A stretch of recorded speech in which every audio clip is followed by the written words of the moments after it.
This is a video on how to predict products. It would be ideal for you to already be done with your flip notes for this. I'm going to talk you through it though, so you'll get to see kind of how to do it. So for this is your worksheet called Classifying Reactions. Letter A, number 3A, is they're telling you it's a single replacement reaction. Sometimes they use the word displacement. Don't let that throw you. It's aluminum and then copper 2 nitrates. You do have to start, they only want the products here, but I think it's helpful to just write the whole reaction. And then whenever you're doing a single replacement, you need to find the metal that's by itself on the activity series. And that aluminum is right here. This is in your book. I can't remember the exact page. And then you want to find the copper. As long as the aluminum is above the one it's going to replace copper, then the reaction will happen. So then single replacement, the aluminum will go in and kick out the copper. So copper is now all by himself, kind of lonely. I always think of this as, here's your, your lonely guy. And then there's the couple or the compound. And now there's a new lonely guy or girl. So the girl, we'll talk about that later, would probably be like the nonmetal going in and kicking out the other nonmetal. But anyways, so now the aluminum and the nitrate are going to go together. So here, when they do go together, I do want to make sure that I'm thinking what I'm writing right here. So I'm balancing charge.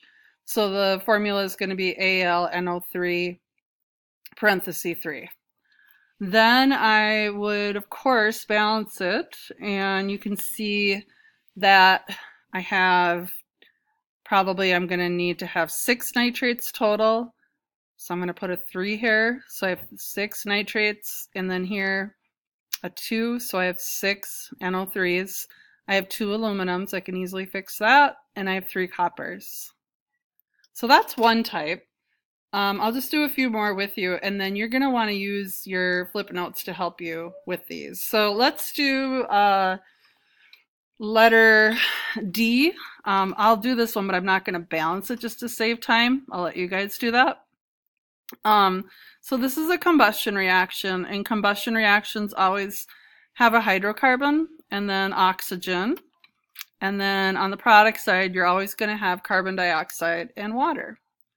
So you can balance that one. When you balance it, remember you're going to want to use CHO. Balance in that order. Next one, now this one you definitely need your flip notes for. So this is the decomposition of sodium hydroxide. So when sodium hydroxide or any metal hydroxide decompose, you get a metal oxide. So the metal is sodium and it's going to be with oxygen. So this is kind of my thinking down here. And I would crisscross, so I would get a metal oxide. Oops, I have to put my 2 there. And then I'm also going to get water. So H2O.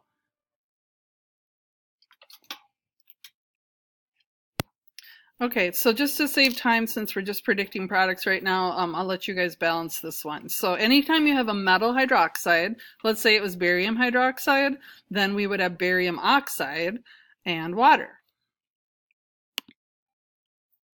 Here's some more. So let's try a synthesis reaction. Let's do letter C.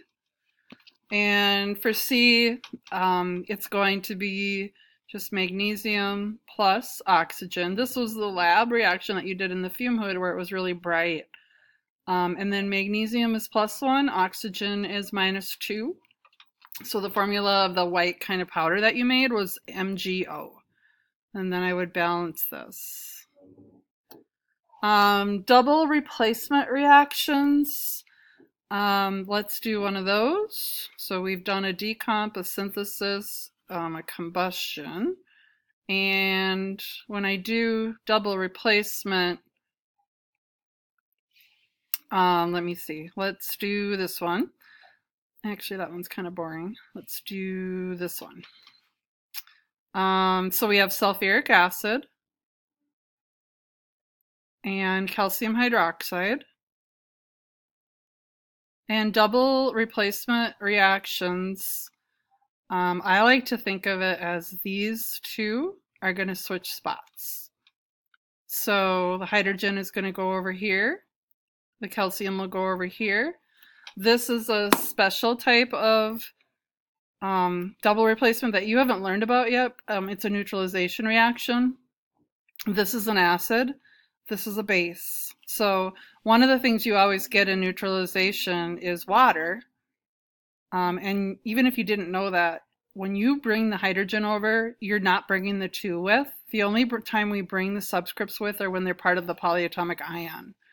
So the H is coming over to be with the OH, and I'm going to get rid of that subscript also. So hydrogen is plus, hydroxide's minus, so that's how I know this is water. And you can write it as H2O.